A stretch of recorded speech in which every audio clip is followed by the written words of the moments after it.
তোর ছোট ভাই তার বউ আমার বাড়ি থেকে বাইর করে দিছে। আমার তো সামনে কোনো জায়গা নাই, ভিক্ষা করতেছি। আমি নাকি তোর ভাইয়ের কাছে বুঝা হয়ে গেছি, তোর ভাইয়ের শ্বশুর শাশুড়ি তারা বেড়াতে আইছে। আমি থাকলে নাকি এখন থাকার জায়গার সমস্যা হয়ে যায়, লেগে আমার কইলে বাড়ি থেকে চলে যেতে। সবই বুঝলাম তোমার কথা, বাসায় গেল না কেন? তুমি তোমার বাসা চেনো? আমি চাই না আমার লেগে তোকে ফ্যামিলিতে আবার অশান্তি হোক, ওরা ভালো থাক, আমি এইটাই চাই। আমার নিয়ে কোনো চিন্তা করিস না বাজার। তোমার পাইছি আমি এতদিন পরে, এখন আমার বাসা চলো। বাসা যাবে মানে? আর বাসা যাবে? কেন যাবে? তোমার মাকে কি এমনি এমনি বের করে দিছে তোমার ভাইয়ের বউ? নিশ্চয়ই কিছু করছে, আর নাহলে অকারণ তোকে বের করে দেয় না। আর তুমি কিভাবে মনে করলা যেরকম একটা অকর্মার ঢেকিকে আমি আমার বাসায় নিয়ে উঠাবো? কোনোদিনও না। তোমার ছোট ভাইয়ের বউ যেহেতু রাখতে পারেনি, আমি কেন রাখবো? কখনোই না। আমার মা আমার বাসা যাবে, তোমার সমস্যা আছে? আমি তো বুঝলাম না। আমার সমস্যা আছে। তোমার মায়ের গেটআপ দেখো, অবস্থা দেখো। আমাদের বাসায় আমার বাবা থাকে, আমার বাবার সামনে যদি তোমার মাকে নেই তো আমি কি বলবো তাকে যে কেন হুট করে এইভাবে ফকিন্নি ভিক্ষুক অবস্থায় নিয়ে আসছি? তখন এক্সপ্লেইন করবে আমার বাবার সামনে যে তোমার ছোট ভাই আর ছোট ভাইয়ের বউ তোমার মাকে ঘর ধাক্কা দিয়ে বের করে দিছে আর তুমি নিয়ে আশ্রয় দিছো। কিভাবে শ্বশুরের সামনে কথা বলবা? আমার বাবা যতদিন আমার বাসায় আছে, তোমার মা কেন, তোমার কোনো আত্মীয় স্বজন আমি নিবো না। তুমি আমার মাকে ভিক্ষুক বললা? ভিক্ষুককে ভিক্ষুক বলবো না তো কি বলবো? ম্যাম সাহেব বলবো? সে আমার মা, সে আমাকে গর্বে ধারণ করছে।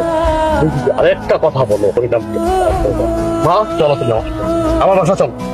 আমি দোয়া করি তোরা ভালো থাক, আমার জন্য অশান্তি দরকার নাই। ভালো থাক বাবা। মা মা, তোমার এত বড় সাহস, তুমি রাস্তাঘাটে আমার গায়ে হাত তুলছো, তাও আবার তোমার ওই গরিব ফকিন্নি মার জন্য। দেখো, মুখে লাগাম দাও। আমি বলতেছি মুখে লাগাম দাও। তুমি আমার মাকে আশেপাশে কথা বলছো, এই জন্য আমি তোমার গায়ে হাত দিচ্ছি। আমি কি মিথ্যা কিছু বলছি? হ্যাঁ, যা সত্যি আমি তাই বলছি। তোমার মা তো একটা অলক্ষী। তোমার মা যদি এতই ভালো হতো তাহলে তোমার ছোট ভাইয়ের কাছে টিকতে পারলো না কেন? হ্যাঁ, সেটাও তো তার ছেলে।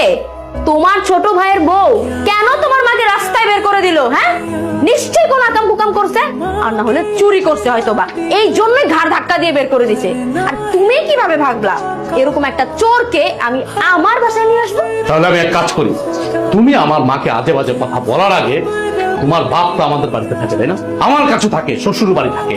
তোমার বাপ তো একটা নির্লজ্জ বেহায়া। এক কাজ করি, তোমার বাবাকে এই বাড়ি থেকে বের করো। তুমি কি বলছো সব?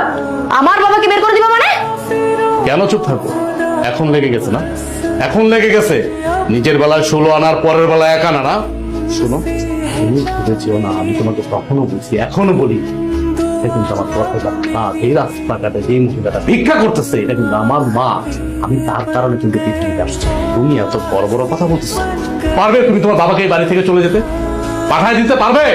তুমি যেমন পারবে